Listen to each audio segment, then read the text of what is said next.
Biografía de Aristóteles. Aristóteles nació en la ciudad griega de Estagia, actualmente Macedonia, en el año 348 a.C. Su padre era médico del rey Amintas III, lo cual ligaba a Aristóteles con la corte real. Fue un gran pensador griego notable de su época al que debemos gran parte del conocimiento actual, al desarrollar métodos para afrontar problemas filosóficos, científicos y lógicos. Aristóteles es, junto a otros como Sócrates, uno de los más grandes filósofos de la historia. A lo largo de su vida escribió más de 200 obras. Una de las más importantes es la lógica, materia de la cual es padre y fundador. Otra de las ramas en las que se destacó fue la ética. También a Aristóteles hay que atribuirle la creación de una academia llamada Liceo. Fue en la última etapa de su vida cuando fundó el Liceo de Atenas, apenas un año antes de su muerte. Cabe destacar que después de su muerte Aristóteles había caído en un ligero olvido y fueron los árabes que rescataron sus ideas y fueron incluidas en la escolástica. En la obra de Aristóteles titulada La Retórica, en el libro 1 llamado Generalidades, Platón nos brinda una serie de pautas que se deben de seguir para darle un buen uso y significado a la retórica en un discurso para poder convencer o persuadir a un público al cual se le está emitiendo una información. Este libro está dividido en 15 capítulos que a su vez tiene múltiples subdivisiones. En la trayectoria de todo el libro, Aristóteles nos plantea la retórica y la dialéctica, los objetivos de la retórica, los tipos de retórica, la retórica deliberativa y la felicidad, como también la retórica. Allí él marca súper importante el poder que tiene el convencimiento o la persuasión en una conversación. Y para que esto suceda, el emitente, quien emite la información, debe tener plena seguridad de lo que dice y cómo lo está diciendo. Tiene que transmitirle seguridad a la audiencia. Además de que nos habla de las formas de gobierno, de los temas apropiados y las acusaciones y cómo se puede defender. Todo esto se va basando de un solo factor y es la ética del hablante, en cómo éste va a determinar lo que va a decir, ya sea para hacerse feliz él o para hacer feliz al público. Además que también toca un tema importante que es el placer y la retórica, como también la delincuencia, la ley y la delincuencia, la magnitud de los delitos y también los recursos para argumentar, ya que el placer influye en la retórica y la mayoría de las personas que utilizan el placer como factor de la retórica lo utilizan para fines macabros y en la mayoría de los casos lo consiguen. Entonces allí es donde recae esa línea delgada entre lo judicial y la injusticia, como también cuáles son esos recursos que se pueden argumentar o halagar para desvanecer ese delito o esa acusación. En el libro 2, Los efectos del discurso, Aristóteles habla de las tres formas de persuasión, que son el etos, el patos y el logos.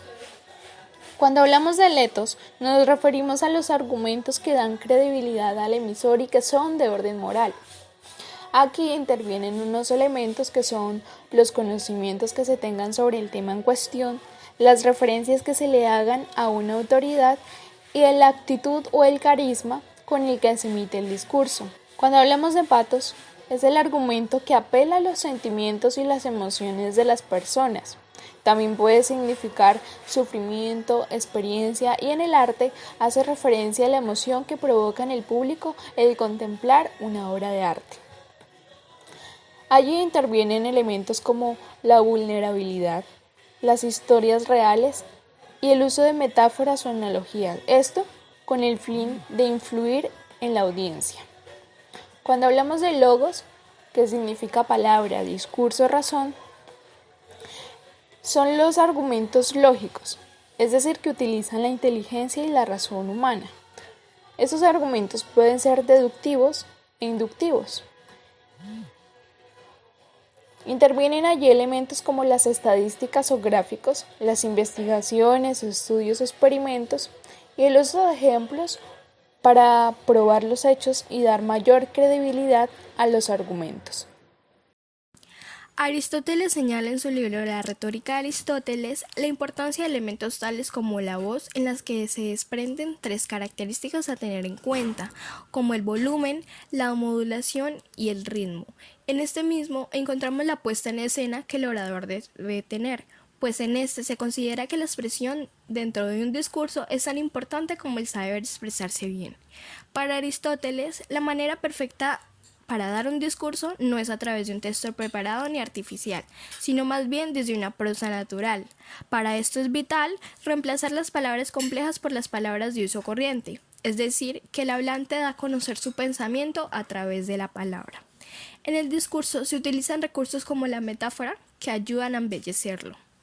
En el discurso es indispensable el uso de conjunciones, pues estas sirven para darle cohesión a este. También es importante distinguir bien entre los géneros y el uso correcto del singular y el plural, pues un discurso no solo se oye, sino que también se lee. Por consiguiente, la expresión de sentimientos tiene que corresponderse con el contexto en que se desenvuelven. Por ejemplo, se expresa con ira cuando los casos son vergonzosos o repugnantes, y se expresa con admiración cuando son todo lo contrario, sobre todo en hechos lamentables. Una de las expresiones más eficaces en censurarse a uno mismo, es decir, reconocer las debilidades que tiene uno para obtener credibilidad por parte de la audiencia. Para esto, debemos ser convincentes en cuanto al tono de voz. Por ejemplo, decir cosas blandas con una voz blanda y cosas duras con una voz dura. De lo contrario, no habrá convencimiento.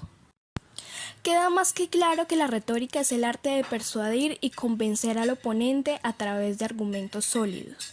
Ahora se puede tener argumentos sólidos, pero los modos de ser juegan un papel importante en la persuasión. En efecto, conmover puede hacer que la percepción del oyente cambie y se torne a nuestro favor.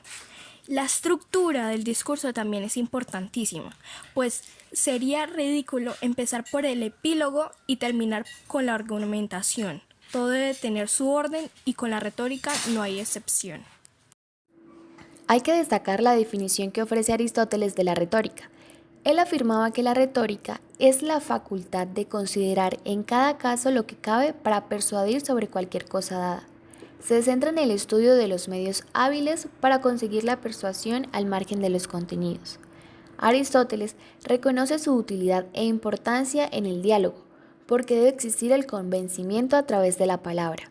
Además, enfatiza su uso en cosas contrarias, pero no para utilizarlas. Por ejemplo, se debe convencer para cosas buenas y cosas malas, porque cuando sepamos convencer de las cosas malas, sabremos reconocer quién y cómo se persuade de dicha manera. De este modo, Aristóteles establece el objetivo que tiene la retórica en el lenguaje. Su objeto no es convencer, sino ver los argumentos propios de cada asunto. De esta forma, es importante reconocer la obra y su importancia en el campo de la comunicación, ya que la retórica proporciona los instrumentos necesarios para argumentar persuasivamente y así mover el entendimiento y la voluntad del hombre. Está estrechamente vinculada al lenguaje, la lógica y la ética. Es decir, todos participamos de una u otra forma en la retórica, ya sea hablando, con técnica y preparación o simplemente por azar.